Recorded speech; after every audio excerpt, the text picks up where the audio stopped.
तो सभी विद्यार्थियों को नमस्कार। आज हम इस वीडियो में माध्यमिक शिक्षा बोर्ड राजधानी अजमेर के मॉडल पेपर हैं उसको हल करेंगे।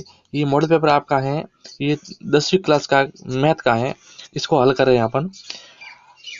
आप यदि वीडियो पर नए हैं तो हमारे यूट्यूब चैनल को सब्सक्राइब कर दीजिएगा और साथ में बेल आइकन भी प्रेस कर दीजिएगा, जिससे आने वाला नया नोटिफिकेशन आपको जल्दी से प्राप्त होगा। हम एक एक करके इन चारों मॉडल पेपरों को हल करेंगे जो एक्सीलेंट डैश के साथ में आते हैं। सैम्पल पेपर वे पेपर है हमारे पास में। इन सभी को अपन एक एक करके हल करते हैं। इस पेपर में जो जिस प्रकार के प्रश्न दिए, इसी आधार पर, इसी पैटर्न पर आधारित हमारे प्रश्न आने वाले हैं बोर्ड एग्जाम में। तो देखिए, इस पेपर में 4 खंड दे रखे हैं, खंड अ, खंड ब, खंड स और खंड द। इन चारों खंडों में कुल मिला के 23 या 25 प्रश्न दे रखे हैं, 23 या 25 प्रश्न। उन सभी को हल करेंगे और साथ में आपको इस प्रश्नों का जो आंसर उत्तर है ना, वो सभी लिखित रूप से आपको मिल जाएगी। इस प्रकार के जो उत्तर हैं ये मैंने सॉल्व कर रखा है और इस प्रकार के आपको पीडीएफ के रूप में ये प्राप्त हो जाएगा। तो आप वीडियो तो को अंत तक जरूर देखिएगा और साथ में चैनल को सब्सक्राइब कर दीजिएगा और लाइक कर दीजिएगा। चलिए हम इस मॉडल पेपर की शुरुआत करते हैं कि हमारे एग्जाम में किस प्रकार का प्रश्न आने वाले हैं। तो सबसे पहले देखिए, ऊपर कुछ लिखा हुआ रोल नंबर। तो हमें सबसे पहले जो आप एग्जाम हॉल में आप जाते हैं, जो आप एग्जामिनर आपको जो पेपर दे रहा है उसके ऊपर सबसे पहले रोल नंबर डाल देना है। और उसके बाद में इसकी जो समय अवधि रहेगी, वह समय अवधि है वो आपके हैं यहाँ पे 2 घंटे और 45 मिनट की है। और इसका जो पूर्णांक रहेगा वो 80 नंबर का रहेगा। और निर्देश क्या दे रखे हैं देखिए, सभी प्रश्न करने अनिवार्य है। जिन प्रश्नों के आंतरिक खंड है, यानी खंड वाइज दे रखे हैं, अब सद है ना, खंड अ, खंड ब, खंड स, खंड द। तो उन खंड अ का प्रश्न आपको खंड अ के अंदर ही लिखना है, खंड ब का ब के अंदर ही लिखना है। ऐसे नहीं खंड अ का ब में लिखने हैं, ब का स में लिखने हैं। यदि आप ऐसे करते हैं तो ये आप जो ये गलती करने पर एग्जामिनर है, वो जो जांच करने वाला है, वह नंबर आपको नहीं देगा, नंबर काट सकता है, काटने के चांसेस ज़्यादा रहते हैं। तीसरा है, प्रश्न का उत्तर लिखने से पूर्व प्रश्न क्रमांक अवश्य लिखे। जिसका उत्तर लिख रहे हैं उसका आपको सही तरीके से प्रश्न क्रमांक लगाना है। जिसका भी लिख रहे हैं आप उत्तर, कौन से भी प्रश्न का लिख रहे हैं। उसके बाद में दे रखे हैं प्रश्नों का अंकपार निम्नानुसार रहेगा। खंड अ में है 4 प्रश्न आए, 3 प्रश्न दे रखे हैं। पहले में 1 से 12 या 12 प्रश्न है, दूसरे के अंदर है 1 से 6 और तीसरे में है 1 से 12। और ये कुल प्रश्न संख्या 30 है और प्रत्येक प्रश्न 1 नंबर का रहेगा और इसका जो अंकपार है वो 30 नंबर का है। खंड ब में 4 से 16 तक है, 13 प्रश्न आएंगे और ये प्रत्येक 2 नंबर का रहेगा और ये 26 नंबर का है। खंड स है वो 17 से 20 प्रश्न आएंगे, 4 प्रश्न आएंगे 17 से 20 और इसमें प्रत्येक प्रश्न 3 नंबर का होगा और कुल 12 नंबर आएंगे आपके। और खंड द में 21 से 23 है और ये 3 प्रश्न आएंगे और इसमें ये प्रश्न संख्या 4 होगी, यानी कुल प्रश्न 4 होंगे और 12 नंबर के होंगे। अब देखिए, प्रश्न पेपर की शुरुआत करते हैं अपन। पहला प्रश्न दे रखा है खंड अ का। खंड अ के अंदर पहला प्रश्न दे रखा है कि निम्नलिखित प्रश्नों में दिए गए सही विकल्प का चयन करना है, यानी इसमें सही कौन सा है उसका चयन करना है। पहला प्रश्न है, एक अभाज्य संख्या के कुल गुणनखंडों की संख्या है। एक अभाज्य होता है, अभाज्य संख्या, उसके कुल गुणनखंडों की संख्या कितनी होगी। तो इसमें कुल गुणनखंडों की जो संख्या है वह आपके होती है 2। एक अभाज्य गुणनखंड में कुल गुणनखंडों की संख्या है वह 2 होती है। इसका स है वो राइट है। अगला है प्रश्न, यदि बहुपद एफ एक्स बराबर x square minus 5x plus के शून्य अल्फा और बीटा इस प्रकार हो कि अल्फा माइनस बीटा बराबर 1, तो के का मान क्या होगा। तो इसमें जो के का मान है वह हमारे हो जाएगा, इसमें जो के का मान है वो 6 आ जाएगा, यानी इसका अ राइट है। प्रश्न है, 1 plus tan theta plus sec theta, फिर आगे दिए रखा है 1 प्लस कोस थीटा बराबर कोसिस थीटा का मान क्या होगा। तो इसका मान होगा 90 का, 90 का मान हो जाएगा 100। इसमें 2 है वो राइट है, इसमें 100 हो जाएगा सही। केंद्रीय प्रवृत्ति की सबसे उपयोगी प्रयुक्त माप क्या है। तो इसका जो प्रयुक्त माप हो जाएगा वह हो जाएगा इसका माध्य, यानी अ राइट है। अगला देखिए, अगला प्रश्न है, निम्न में से कौन सी प्रवृत्ति की माप नहीं है। तो इसमें है जो माप नहीं है वो है मानक विचलन, यानी द इसका सही हो जाएगा। यदि 2 पासों को एक साथ फेंका जाता है तो दोनों पासों पर एक ही संख्या प्राप्त होने की प्रायिकता क्या होगी। तो इसकी हो जाएगी 1/6 प्रायिकता होगी। रिक्त स्थानों की पूर्ति कीजिए। रिक्त स्थान दे रखा है रेखाखंड रेखाओं का केवल एक हल होता है, उसको क्या बोलेंगे? आलेख समपाती रेखा कहेंगे। इसको बोलेंगे आलेख समपाती रेखा कहते हैं। आलेख समपाती, आलेख समपाती। समांतर श्रेणी 3, 15, 27, 39 रिक्त स्थान रेखा का 21वें पद से कितना अधिक होगा?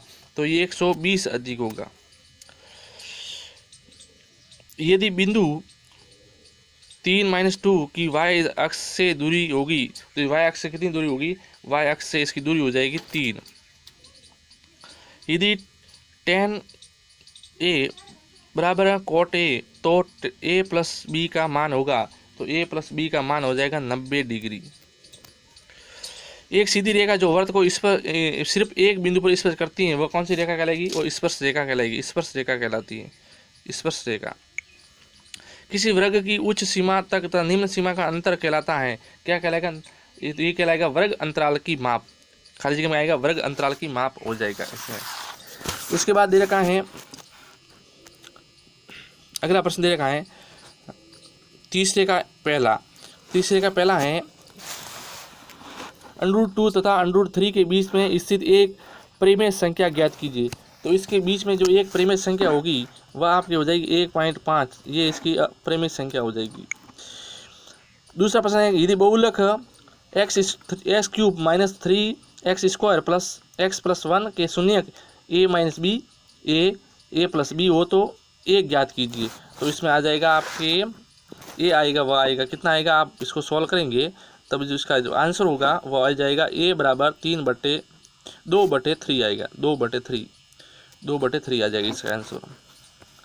अगला प्रश्न देखिए, अगला तीसरा है, यदि अल्फा प्लस बीटा द्विघात बहुपद f(x) बराबर x² - px प्लस q के शून्यक है, तो 1/अल्फा प्लस 1/बीटा का मान ज्ञात कीजिए।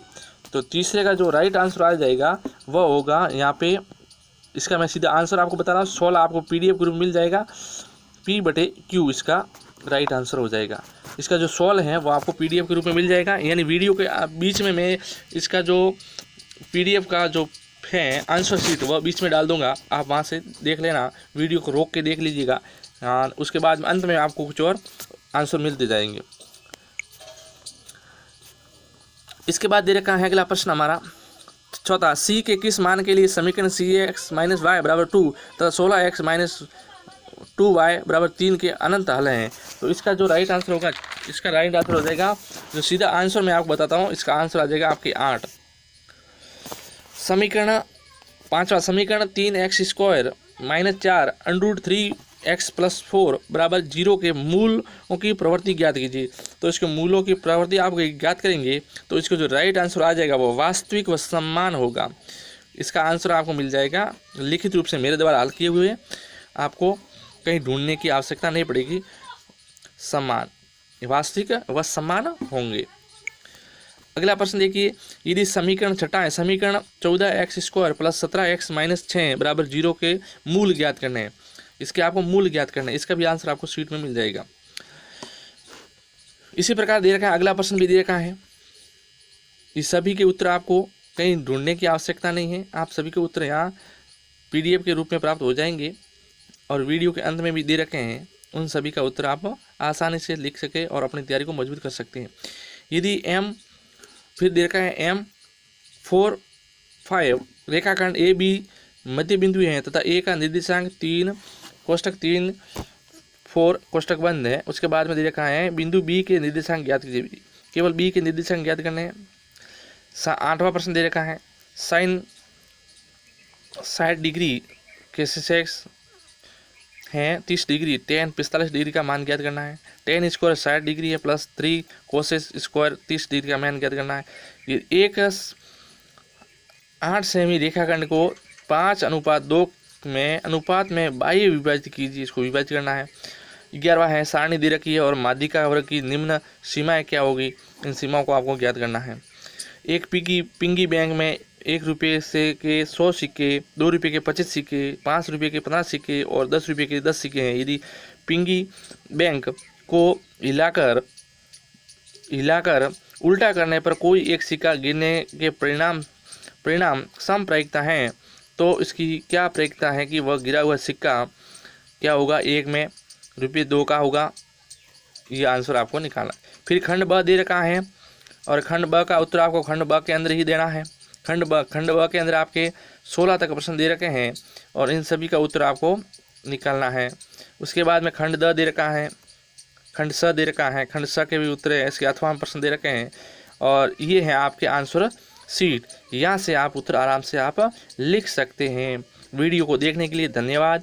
अगले मॉडल पेपर के साथ मिलते हैं अपन जल्दी से ही, इसलिए हमारे यूट्यूब चैनल को सब्सक्राइब कर दीजिएगा। हम एक एक करके चारों मॉडल पेपर को वीडियो के रूप में यूट्यूब पे अपलोड करते रहते हैं। तो आप उन सभी विषयों के आपको मॉडल पेपर हैं जो 4 सभी विषयों के साथ डेस्टर के साथ में आते हैं, एक्सीलेंट की डेस्टर के साथ, उन सभी विषयों के अपन 4 मॉडल पेपर को एक एक करके हल करते रहेंगे। वीडियो को देखने के लिए धन्यवाद। जय हिंद, जय भारत।